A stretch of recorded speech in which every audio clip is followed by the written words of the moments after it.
Hi friends, என் பேர் பாவசா.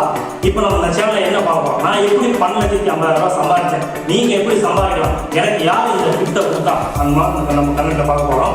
இப்போ தான் நம்ம சேனலை நீங்கள் புதுசாக பார்க்கலாம், மறக்காம சப்ஸ்கிரைப் பண்ணிக்கோங்க, பெல் பட்டனை கிளிக் பண்ணிக்கோங்க, கொடுங்க. அப்போ தான் நம்ம போடக்கூடிய ஒவ்வொரு வீடியோ உங்கள் மொபைல் நோட்டீஸ் ஆகணும். இப்போ நம்ம வீடியோவில் போகலாம். இன்னைக்கு நிறைய பேர்கிட்ட இல்லாத ஒரு கெட்ட பழக்கம் என்கிட்ட இருக்குது.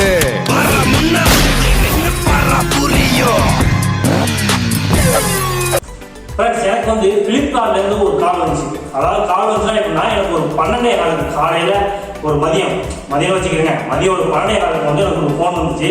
ஃபோன் வந்தோடனே நான் நினச்சேன், சரி யாரா நமக்கு அடிக்க போகிறாங்க, இடத்துல ஒரு அன்கம் நம்பராக வருது அப்படின்னு நான் விட்டுட்டேன், லூஸில் விட்டுட்டேன். அதுக்கப்புறம் வேலையாக இருந்தேன், அதனால் ஃபோனை எடுக்க முடியலை. ஒரு வாட்டி தான் மிஸ் கால் வந்துச்சு. அதுக்கப்புறம் நான் மதியம் சாப்பாட்டுக்கு ஹோட்டலுக்கு போயிட்டேன். ஹோட்டலில் வச்சு சரி நம்ம கால் பண்ணி பார்ப்போம், யாரும் தெரியலையே அப்படின்னு சொல்லி எதுக்கு ஒரு ட்ரூ கார்டில் போய் செக் பண்ணி பார்ப்போம் சொல்லி ட்ரூ கார்டில் செக் பண்ணுறேன். அது ஒரு பொம்பளை பிள்ளை நேம் வருது. என்னன்னு கேட்டால் ஆர்த்தி குமாரி அப்படின்னு வருது. என்னன்னா அது யார் அது ஆர்த்தி குமாரி, நமக்கு யாரும் தெரிஞ்ச ஆள் இல்லையே, யார் அதை வந்து நம்ம கால் பண்ணி பார்ப்போம் சொல்லி நான் கால் பண்ணி பார்க்குறேன். கால் பண்ணி பார்த்தா அவங்களுக்கு ஒரு செம ஆஃபர், டபுள் ஆஃபர் கொடுக்குறாங்க. ஃபோன் பண்ணி இந்த மாதிரி ஃப்ளிப்கார்ட்லேருந்து பேசுகிறோம், நீங்கள் வந்து நம்ம ஃபுட் கஸ்டமராக இருக்கிறீங்க, நல்லா ஜாமான் எல்லாமே பச்சை சூப்பராக பண்ணியிருக்கீங்க, அதனால் வந்து குழுக்கள் முறையில் உங்களை தேர்ந்தெடுத்திருக்கோம். நாங்கள் வந்து 1 லட்சம் தான், அதாவது ஒரு மொத்த இதில் வந்து ஒரு 100 பேர் தேர்ந்தெடுப்போம். அதில் 10 பேரை செலக்ட் பண்ணுவோம், அதில் உங்களை செலக்ட் பண்ணிக்கிறோம். உங்களை செலக்ட் பண்ணதில் உங்களுக்கு வந்து ஒரு ஸ்பெஷல் ஆஃபர் ஒன்று கொடுத்துருக்கோம். நமக்கு என்ன ஆஃபர் தரப்படுறாங்க, நம்ம வாங்குறதே 100, 200, 300, நமக்கு என்ன ஆஃபர் கொடுக்க போகிறாங்க அப்படின்னு நம்ம கேட்டேன். எனக்கு என்ன நம்ம ஆஃபர் கொடுக்குறீங்க அப்படின்னு. உங்களுக்கு ஸ்கோடா கார், அதாவது 12,50,000 கார் வந்து உங்களுக்கு ஆஃபராக வந்துருக்கு. நீங்கள் கார் வேணால் கார் வாங்கிக்கலாம், இல்லைன்னா உங்களுக்கு பணமாக கேஷாக வேணாம் அப்படின்னா கேஷாகவும் வாங்கிக்கலாம். நீங்கள் காரை வாங்குறதா 3 நாள் டைம் ஆகும். உங்களுக்கு கேஷாக வாங்கினா இன்னைக்கு ஈவினிங் 4 மணிக்கே உங்களுக்கு வந்து வித்ட்ரால் ஆகிடும். எனக்கு ஒரே வந்து என்னென்னா, நமக்கு 12,50,000 பெரிய காசு. எனக்கு கை காலம் உதறுது. வாழ்க்கையிலே வந்து அன்னைக்கு தான் எனக்கு கை கால் உதறதே நான் பார்த்தேன். என்னடா நமக்கு இப்படிலாம் கை நடுங்குது அப்படின்னு ஒரே குழப்பம். இது என்ன, இது நமக்கு இது நமக்கு எவன் வந்து நமக்கு ஆஃபர் தரப்போம், இதெல்லாம் புதுசாக ஒரு கதையை கட்டாப்போம் அப்படின்னு சொல்லிட்டு நான் அதோட சரிம்மா நான் வந்து இப்போ என்ன பண்ணணும் அப்படின்னா கேட்டேன். நான் என்ன பண்ணேன் அப்படின்னா, அவங்களுக்கு வந்து ஒரு 2 ஃபோட்டோ, ஒரு ஓட்டு ஐடி, அப்புறம் இது என்ன பேங்க் புக்கு, இதெல்லாம் வந்து நீங்கள் அனுப்பணும். எனக்கு இந்த டீட்டெயிலாம் நீங்கள் அனுப்பணும்னா அதுக்கப்புறம் அதுக்கு வந்து அந்த 12,50,000 1% கவர்மெண்ட்டுக்கு நம்ம வரி கட்டணும். அதுக்கு அந்த வரி வந்து அமௌண்ட் வந்து கட்டினாதான் இந்த பணமே நமக்கு வருமா. அந்த 1% அமௌண்ட்னா 12,500. இந்த 12,500 கட்டினாதான் நமக்கு எந்த பிரச்சனையும் இல்லாமல் பணம் வரும் அப்படின்னு அந்த பொண்ணு வந்து என்கிட்ட சொல்லுது. சரிம்மா நான் வந்து பணம் கட்டுறேன், இப்போ வந்து நான் சாப்பிட்டுட்டு இருக்கேன், பின்னாடி ஒரு 10 நிமிஷத்துக்கு நான் கூப்பிடுறேன், சாப்பிட்டு போய் வீட்டுக்கு போய் அடிக்கிறேன், நான் எல்லாமே எடுக்கிறேன், டாக்குமெண்ட்லாம் எடுக்கணும் அப்படின்னு சொல்லி நான் கட் பண்ணிட்டேன், நான் கூப்பிட்றேன். எனக்கு செம யோசனை, என்னடா இது நமக்கு இல்லாமல் வரப்போகுது, என்ன இந்த இது நம்ம குழப்பது. அவங்க தெளிவாக வேலை பேசுது, தெளிவாக பேசாமல் பேசுது, தெளிவாக பேசுது. ஒரு பக்கத்து பணமாக வருது அப்படின்னு சொல்லி நமக்கு கண்ணெல்லாம் பொருளுது. இது வந்து ஃபேக்காக இருக்க போகுது அப்படின்னு சொல்லிட்டு நான் என்ன பண்ணேன், எனக்கு தெரிஞ்ச ஆட்டை எல்லாத்தையுமே கேட்டேன். ஒரு 4-5 வாட்டை கேட்டேன். அவங்க சொன்னாங்க, இதெல்லாம் யாருக்கு இந்த மாதிரி ஃபோன் வரல, இது ஃபேக்காக இருக்கு, நீ போய் ஏமாந்துக்கூடாது அப்படின்னு சொன்னாங்க. சரி நான் என்ன பண்ணணும்னு சொல்லிட்டு அப்புறம் நான் பேசிட்டு வைக்கிறேன். அடுத்த செகண்டே எனக்கு வாட்ஸ்அப்பில் ஒரு மெசேஜ் வருது. அதாவதுனா ஃப்ளிப்கார்ட் லோகோ போட்டு அப்படியே வந்து எனக்கு கால் வர மாதிரி அது ஒரு டீட்டெயிலாக வருது. நீங்கள் சாப்பிட பாவசா அப்படின்னு டீட்டெயிலாக கலெக்ட் பண்ணி எல்லாம் வருது. நான் இதை சொல்ல மறந்துட்டேன். எனக்கு கால் பண்ணாம பேரெல்லாம் நேமெலாம் வந்து எதுவுமே கேட்கல. அவங்களாவே சொல்லிட்டாங்க, உங்கள் நேம் வந்து சாப்பிட பாவசா தானே, நீங்கள் வந்து புதுக்கோட்டை டிஸ்ட்ரிக்டில் இருக்கீங்க, உங்கள் ஊர் அம்மாப்பட்டினம், உங்கள் பின்கோடு எல்லாமே அடிச்சு சொல்லிடுச்சு. சரி இவ்வளவு எல்லாம் கரெக்டாக இருக்குது அப்படின்னு சொல்லிட்டு நான் அதோட ஃபோனை வச்சு தான் நான் பேசணும்னா சரி சொல்லிட்டு நான் கட் பண்ணிட்டு அந்த வாட்ஸ்அப்பில் வந்துச்சு. வாட்ஸ்அப்பில் பார்க்குறேன், கார்லாம் வந்து மெரூன் கலர் கார், செமையாக இருந்துச்சு. நமக்கு அப்படியே ஹாப்பியாக இருந்துச்சு. சரி இருந்தாலும் நமக்கு இது நமக்கா 12,50,000 வர 12,50,000 வரா அப்படின்னு சொல்லிட்டு முதல்ல நம்ம வந்து எல்லாத்தையும் கரெக்ட் பண்ணிக்குவோம் அப்படின்னு சொல்லிட்டு நான் என்ன பண்ணிட்டேன். அப்புறம் என் முதலாளிகிட்ட வந்து இந்த மாதிரி சொன்னேன், இந்த மாதிரி வருதுங்க, அதெல்லாம் நம்பி கூடாதா, ஃபேக்கு ஏமாற்றி விட்டுருவாங்க அப்படின்னு சொன்னேன். சரின்னு சொல்லிட்டு நான் அதை விட்டுட்டேன். அதுக்கப்புறம் என்ன பண்ணேன், ஃபோன் வந்து நான் போய் கடையில் போய் நிற்கிறேன், ஃபோன் வந்துக்கிட்டே இருக்கு, இவங்க அடிச்சுக்கிட்டே இருக்கும். அப்படியும் ஒரு 26-30 மிஸ் கால் வந்துருக்கு.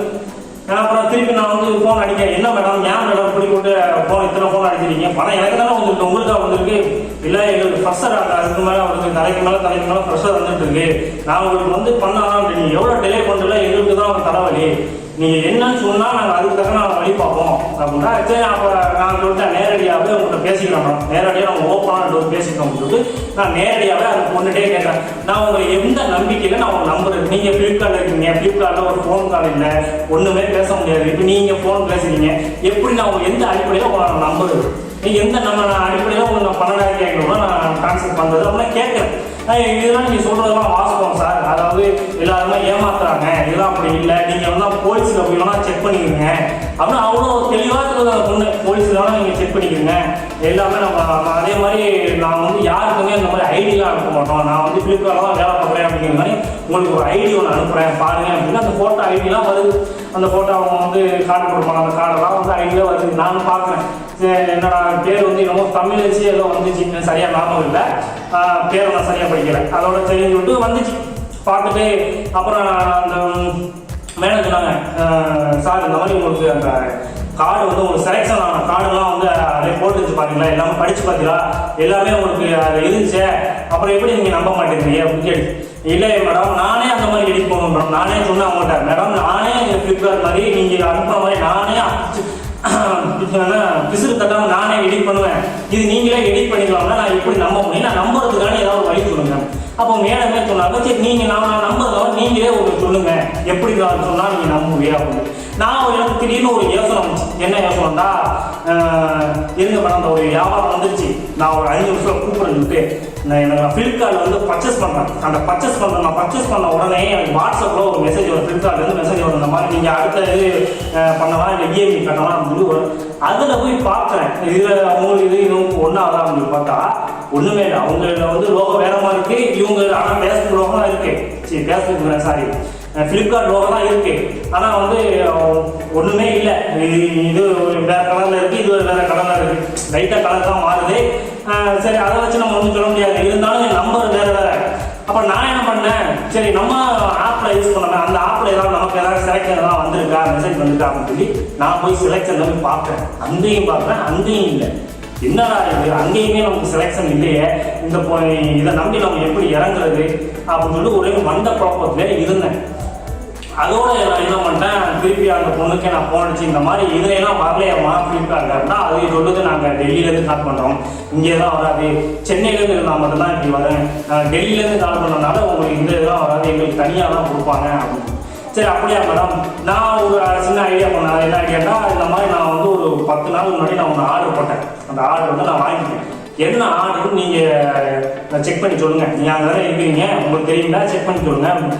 அதுக்கு அந்த பொண்ணு அவசரமாக சரிங்க சார் நான் இப்போ உடனே உங்களை நம்புறதுக்கானே நான் உங்களை இதுக்கானே அவங்களை செக் பண்ணுறேன் அப்படின்ட்டு அந்த பக்கத்தில் ஒரு பொண்ணு இருக்கா, பொண்ணு இந்த மாதிரி சார் செக் பண்ணுங்க அப்படின்னு சொல்லு, என்ன சொல்லிடுமோ அப்படின்னு எனக்கு ஒரு சின்ன டவுட்டு, உண்மையாக தான் இருக்குமோ அப்படின்ட்டு. அதில் பார்த்தா சொல்லுது உண்மையிலே, நீங்கள் வந்து ஜூஸ் மிக்சி ஆர்டர் போடுறீங்க 1500 ரூபாய்க்கு நீங்கள் போட்டிருக்கீங்க அப்படின்னு சொல்லி கரெக்டாக அடிக்குது. எனக்கு ஆச்சரியம், எப்படா இதெல்லாம் லீக் ஆகும், இதெல்லாம் ஃப்ளிப்கார்ட்டில் இல்லாமல் ஹேக் பண்ணுறாங்க அப்படின்னு சொல்லி எனக்கு ஒரு டவுட்டாக போச்சு. நம்ம நம்பர்லாம் எடுத்துட்டாங்க, இந்த ஃப்ளிப்கார்ட்லேயே ஹேக் பண்ணுவாங்கன்னு ஒரு குழப்பம் இருந்துச்சு. அதில் இந்த பொண்ணுங்க உண்மையை தான் சொல்லுதா அப்படின்னு சொல்லி ஒரே யோசனையில் இருந்தேன். அதுக்கப்புறம் பார்த்தா எனக்கு செம்ம யோசனை இருந்துச்சு, சரி நம்ம கடைக்கு வந்து கஸ்டமர் ஒருத்தர் வருவார், சைபர் கிரைம்னு வருவார், சரி அவர்கிட்ட ஒரு வார்த்தை நம்ம கேட்போம் அப்படின்னு சொல்லிட்டு நம்பர் இல்லை அப்படின்னு சொல்லி கடைசியில் இந்த நம்பரை எடுத்து இந்த மாதிரி சார் இந்த மாதிரி எனக்கு கால் வருதுன்னா அவர் சொன்னார் அது மாதிரிலாம் எதுவும் வராது, நீங்கள் எதுவும் நம்பாதே அப்படின்னாரு. இல்லை சார் எனக்கு பணம் 12,50,000 வந்து ஒரே மண்டை குறைச்சிட்டே இருக்கு அப்படின்னு சொல்லி ஒரே மண்டை யோசனையாக இருந்துச்சு. 12,50,000 நமக்கு எவன் தரப்பான், இருந்தாலும் நமக்கு வந்து பணம் வருது, நமக்கு கிஃப்ட் விழுந்துருக்கு அப்படின்னு சொல்லிட்டு ஒரு யோசனை. அப்போ வந்து நான் என்ன பண்ணேன், நீங்கள் கான்ஃபரன்ஸ் காலில் போடுங்க, நான் வந்து இங்கே செக் பண்ணுறேன் அப்படின்னு சொன்னார். சரி அப்படின்னு சொல்லிட்டு நான் வந்து முதல்ல பேசிகிட்டு இருக்கும்போது அந்த பொண்ணுக்கு வந்து கால் பண்ணேன், இந்த மாதிரி மேடம் வந்து அப்படின்னா அந்த பொண்ணு கழிச்சு என்ன சார் நீங்கள் வந்து இவ்வளோ அலட்சியமாக இருக்கீங்க, உங்களுக்கு பணம் வர்றது நீங்கள் இவ்வளோ அலட்சியமாக இருக்கீங்க, எங்களுக்காக வரப்போகுது வந்தால் உங்களுக்கு கொடுக்க போகிறோம், நீங்கள் எடுத்து போகிறீங்க, நீங்கள் போட்டு இப்போ இவ்வளோ டிலே பண்ணுறீங்க, நேரம் ஆகும் சார், டக்குனு டாக்குமெண்ட் அனுப்புங்க அப்படின்னு. சரிங்க மேடம் நான் அனுப்புகிறேன், டாக்குமெண்ட் நீங்கள் சொன்ன மாதிரியே நான் சொன்ன மாதிரி தான் உங்களுக்கு வச்சு சாரி நீங்கள் சொன்ன மாதிரி தான் நான் வந்து உங்களுக்கு எல்லாமே செக் பண்ணி சொல்லிட்டேனே, மிக்சிலேருந்து எல்லாமே உங்களுக்கு சொல்லிட்டேன், இப்போ நம்புறியா தானே, முழுசாக நம்புறாங்கன்னா நீங்கள் பணத்தை செலுத்துங்க அப்படின்னு. சரிங்க மேடம் நான் செலுத்துறேன், அதெல்லாம் வந்து பணம்லாம் இப்போ உடனே செலுத்துறேன். இப்போ என்னுடைய டாக்குமெண்ட்லாம் வாங்குறீங்களே அதை வச்சு என்ன பண்ணுவீங்க மேடம்? நாளைக்கு ஏதாவது எனக்கு ஒரு பிரச்சனை வந்துச்சுன்னா என்ன பண்ணுறேன் மேடம்? நான் வந்து பணம் மட்டும் எனக்கு 12,500 போனால் பிரச்சனை இல்லை, காசு தான் போகுது, பிரச்சனை இல்லை.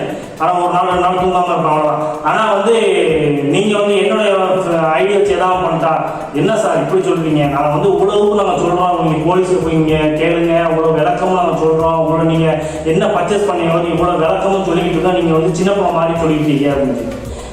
என்ன மேடம் நீங்கள் அசால்ட்டாக சொல்லிட்டு இப்போ எத்தனை பேர் ஏமாந்துட்டு எத்தனை பேர் நிற்கிறாங்க, இந்த மாதிரி சொல்கிறீங்க மேடம். இருந்தாலும் நம்ம தெளிவாக வந்து நம்ம பண்ணுறது தப்பு இல்லை, அதெல்லாம் தெளிவாக நீங்கள் பண்ணுறதுலாம் ஒன்றும் இல்லை சார், நீங்கள் தெளிவாக தான் நீங்கள் இருக்கிறீங்க, அதெல்லாம் ஒன்றும் பிரச்சனை இல்லை, நீங்கள் வந்து நம்பி வந்து நீங்கள் பண்ணுங்க அப்படின்னு சொல்லி அதோட என்ன பண்ணிட்டேன், சரிங்க மேடம் இருங்க இந்த உடனே கூப்பிட்றேன் சொல்லி கட் பண்ணிட்டு அவர் சார்ட்ட சொன்னேன். அவர் வந்து லொக்கேஷன் சொல்லிட்டு இது ஃபேக்ட்ரி வந்து கும்பிடுவே இல்லை, வேற இதுலேருந்து கால் பண்ணி பேசுது, அதே மாதிரி இந்த ஒரு ஐடி அனுப்புறீங்களா அந்த ஐடி அனுப்புங்க அப்படின்னு சொல்லிட்டு அந்த ஐடி ஃபேக்ட்ரி, அந்த ஐடிங்காது ஃபேக்ட்ரின்ட்டாங்க.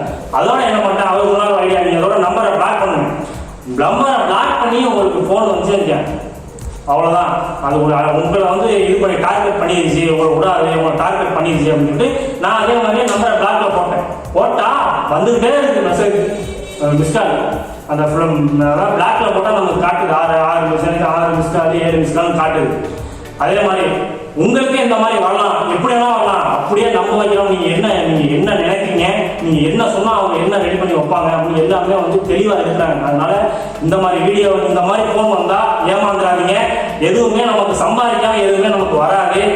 எல்லாம் வந்து அதுவும் என்ன சொன்னாங்க, கவர்மெண்ட்லேருந்து ட்ரான்ஸ்ஃபர் இது பண்ணுறது, இந்த கவர்மெண்ட்லேருந்து இந்த பணம் வருது சார், இது வந்து செலக்ட் பண்ணி தான் கொடுப்போம், வருஷத்துக்கு ஒருக்கா செலக்ட் பண்ணி தான் கொடுப்பாங்க. நமக்கா 15,000 தூக்கி தர போகிறாங்க. அதனால எல்லாருமே கவனமாக இருங்க. இந்த மாதிரி ஃபோன்லாம் வந்தால் பிளாக்ல போட்டுருங்க. எல்லாருக்கும் ஆசை, எனக்குலாம் செத்த நேரத்தில் சொல்லி முடிச்சிருப்பாங்க, எனக்குலாம் 12,000 அப்படியே சொல்லையா முடிச்சிருப்பாங்க. அவன் எங்கே கடன் வாங்கலாம், எது பண்ணலாம், இப்படிலாம் எப்படிலாம் யோசனை போயிடுச்சு. ஆனால் ஒரு பக்கத்து நம்பிக்கை இல்லாமல் தான் இருந்தேன். சரி எதே நம்ம வந்து தப்பிச்சுட்டேன். அதே மாதிரி நீங்களும் உங்களுக்கு இந்த மாதிரி வந்தால் உங்கள் நண்பர்கள் யாருக்கு இருந்தாலும் இந்த வீடியோவை ஷேர் பண்ணுங்க. இது வந்து புது ட்ரெண்டாக இருக்கு.